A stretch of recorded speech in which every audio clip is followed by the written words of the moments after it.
سمیع جس کا تعلق پاکستان لاہور سے تھا، جب اس نے اپنی شادی کے بعد بہت سارے ارمان لے کر یہ کینیڈا پہنچتا ہے، جیسے لڑکیاں اپنے سسرال جاتی ہیں بہت ساری امیدوں کے ساتھ، بہت سارے خواب سے جا کے، اسی طرح سمیع کو بھی بہت سارے ارمان تھے، بہت سارے خواب تھے کہ کینیڈا جا کے میری زندگی بدل جائے گی۔ دوستوں کو جب پتہ چلا کہ اس کی شادی کینیڈا میں طے پائی ہے تو سارے اس کو ایسے دیکھتے تھے کہ کوئی VIP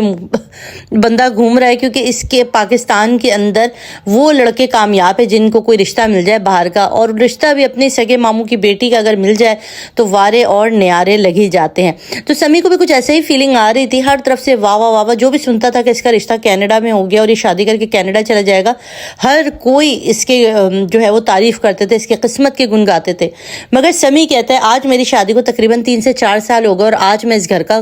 نوکر ہوں، اور اس نوکر کو اتنی بھی حیثیت نہیں ہے کہ وہ نوکری چھوڑ کے جائے، اور اس کو اتنی بھی حیثیت نہیں ہے کہ وہ چھٹی پر جائے۔ مطلب میری 2 کوڑی کی بھی کوئی حیثیت نہیں ہے، اور میں اپنے جیسے نوجوانوں کو کہوں گا کہ خدا را میرے ساتھ میں نے جو غلطی کی ہے نا وہ آپ نے نہیں کرنی ہے، کیونکہ یہاں پر ہر ایک کو ایک جیسی لائف نہیں ملتی۔ ہو سکتا ہے بہت سارے لڑکوں کی زندگی بدل جاتی ہو، بہت اچھے لوگ ہوتے ہوں، مگر میں شاید اس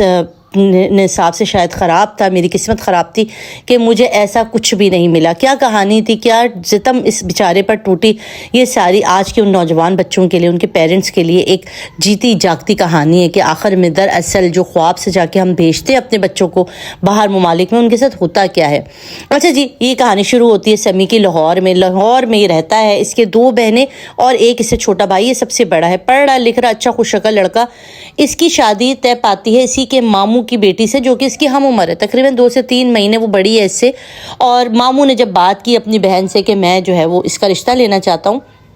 تو ماں بہت خوش ہو گئی، ظاہر ہے بچے کی زندگی تبدیل ہو جائے گی، کینیڈا جا کے ایڈجسٹ ہوگا، وہاں جاب کرے گا، وہاں پہ اس کی زندگی بنے گی، تو ظاہر ہے یہاں جو اس کی فیملی ہے اس کو بھی جو ہے وہ ایک فائنینشلی سپورٹ مل جائے گی۔ تو یہ ہر ماں باپ سوچتے ہیں، اور آج کل پتہ نہیں کیوں پاکستان میں ہر ہی پیرنٹس سے سوچتے ہیں کہ ہمارے بچے باہر جا کر سیٹل ہو جائیں، اور وہاں کے جو چیلنجز ہیں اس کے بارے میں لا علم ہوتے ہیں۔ اچھا، اس کے رشتہ طے ہو گیا، اس سے پوچھا کہ اس کو کوئی اعتراض نہیں تھا، لڑکی صحیح تھی، اتنی کوئی زیادہ نہ حسین تھی نہ کوئی اتنی زیادہ قابل قبول اچھی شکل کی لڑکی تھی، پڑھی لکھی تھی، کینیڈا کی نیشنلٹی تھی، سگے ماموں کی بیٹی تھی، ہر اینگل سے سب کچھ پرفیکٹ تھا۔ گواہی میں رضامندی کے ساتھ اس رشتے کو ڈن کر دیا گیا۔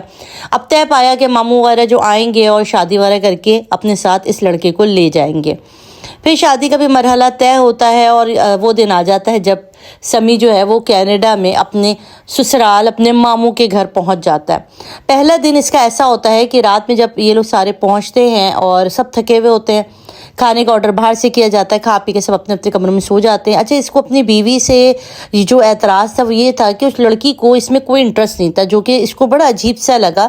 کہ اس کے لیے اس کی ذات کوئی ایک بڑی چیز نہیں تھی کہ میرا شوہر ہے یا بہت محبت ہے۔ کہہ رہا جب تک ہمارا رشتہ طے رہا، ہمارا تقریباً جو رشتہ طے ہوا نکاح کے بعد ہمارا جو ایک تعلق رہا وہ 7 سے 8 مہینے کا تھا، مگر اس دوران بھی نہ اس کا فون آنا، میں کروں تو بڑی بددلی سے بات کرنا، تو یہ چیز اس کو بڑی چبھتی تھی کہ اگر اس کو فورس کر کے شادی کی گئی ہے، اس کو کون فورس کر سکتا ہے، منع بھی کر سکتی تھی، مگر اس کو یہ باتیں سمجھ میں نہیں آ رہی تھی۔ اور اب جب شادی کے بعد اس نے دیکھا کہ یہ جو اس کی بیوی ہے اس کو بس یہ ہوتا تھا کہ ہاں یہ میرے شوہر ہے، اور باقی اس کی اپنی زندگی چل رہی تھی، اس سے نہ کوئی پوچھتی تھی، نہ اس کو بتاتی تھی، نہ اس سے کوئی تعلق رکھتی تھی، بس وہ اپنا ایک میاں بیوی کے ریلیشن شپ رہ رہا ہے، اور آتی تھی کھاتی تھی اپنا ایک رہا، اور گھوما پھرنا، یہ لوگ گھوم رہے پھر رہے، ایسا کوئی سین نہیں ہو رہا تھا۔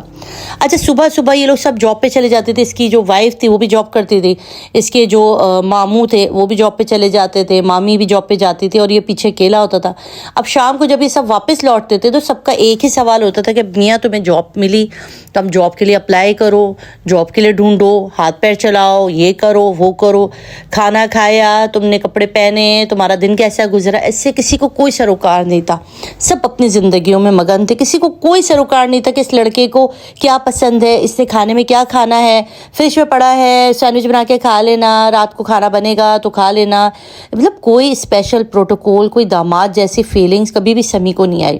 سمی کو یہ چیزیں بہت زیادہ عجیب سی لگتی تھی کہ اس کو ایسا گلٹ فیل ہوتا تھا اگر کسی دعوت میں بھی جاتے تھے. ظاہر ہے اب شادی ہو کر آئے تھے تو ان کو دعوتیں بھی دی گئیں وہاں پہ جو فیملی سرکل میں. کہہ رہا اب یہ دعوت میں ایک دو دعوتوں میں جانے کے بعد میں جو اوائڈ کرنا شروع کر دیا ان دعوتوں کو, کیونکہ وہاں پر جا کے سوال ہی ہوتا تھا کتنی پڑھی ہوئی ہو, کیا ایجوکیشن ہے آپ کا, کتنا پڑھا لکھے ہو تم, اور کیا جاب ہے, کہاں تم نے جاب اپلائی کی ہے, اور بس سارا کا سارا محور اس کے اوپر. اور پاکستان کے حالات, پاکستان کے نوجوانوں کی برائیاں, پاکستان کے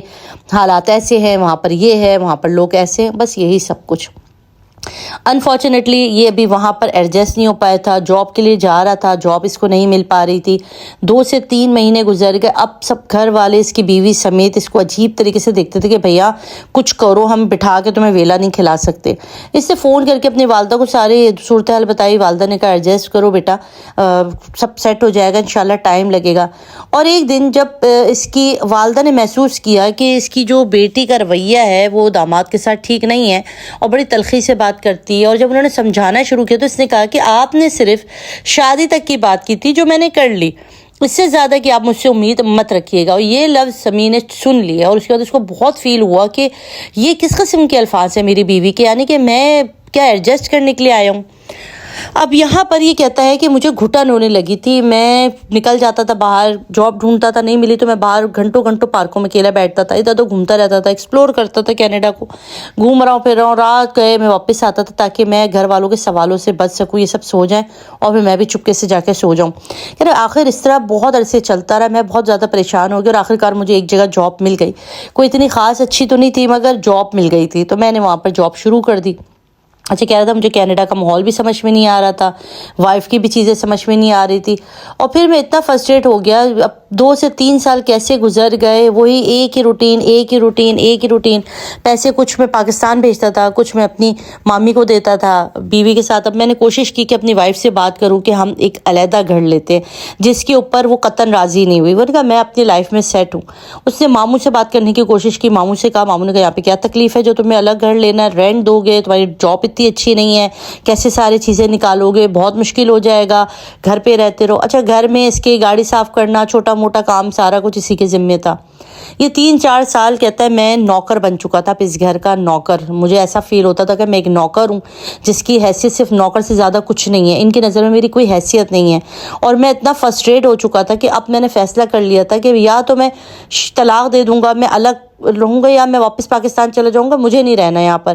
اور جب یہ بات میں نے اپنی مدر سے کی, والدہ سے, تو ان کا بھائی بہنوں کا رشتہ ٹوٹ جائے گا, کمپرومائز کرو, سیٹ ہو جائے گا, وقت گزرتے رہے گا اور انشاءاللہ سب کچھ سیٹ ہوگا. تو یہ کہتا ہے کہ میری زندگی سیٹ نہیں ہو رہی, میری زندگی برباد ہو چکی ہے. میں ان سارے سالوں میں میرا دماغی توازن اب پلٹنے لگا ہے, کیونکہ اب ظاہر سی بات ہے اب انسان کتنا اسٹریس اس کو برداشت کرے گا. اور کچھ فیملیز کے اندر ایسا ہوتا ہے, انہیں لگتا ہے کہ اگر بہو آئی ہے باہر سے, ایک پاکستان سے, تو اسی کو ایڈجسٹ کرنا ہے, اور اگر داماد آیا ہے تو اس کو بھی ایڈجسٹ کرنا ہے, کوئی حیثیت نہیں ہے, کوئی عزت نہیں ہے. تو یہ چیزیں بہت تکلیف دیتی ہیں. یہ چیزیں ہمارے بہت سارے اوورسیز پاکستانی شاید فیل نہیں کرتے, یا وہ خود شاید اس سسٹم میں گھوم کے ایک روبوٹک زندگی میں آ جاتے ہیں. یہ بہت کم لوگوں کی بات کر رہی ہوں, اکثریت ایسا نہیں کرتی, مگر کچھ فیملیز میں ایسا ہو جاتا ہے. اس کی لائف بتا رہی ہوں سمی کی جو اس کے اوپر گزری.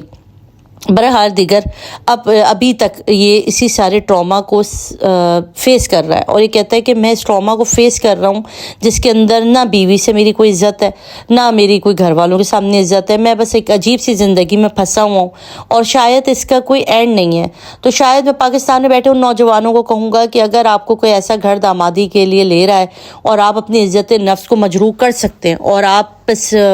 بے شرموں کی طرح یہ سب کچھ برداشت کر سکتے ہو, تو آپ بالکل شادی کر لیں. اگر آپ نہیں کر سکتے اور آپ ایک اسٹینڈ لینے والے ایک غیرت مند مرد ہے, تو پھر آپ کو یہ سب سوچ کے آنا پڑے گا کہ یہاں پر اچھی جاب, اچھا کچھ کر کے آپ اپنے ایک دم پر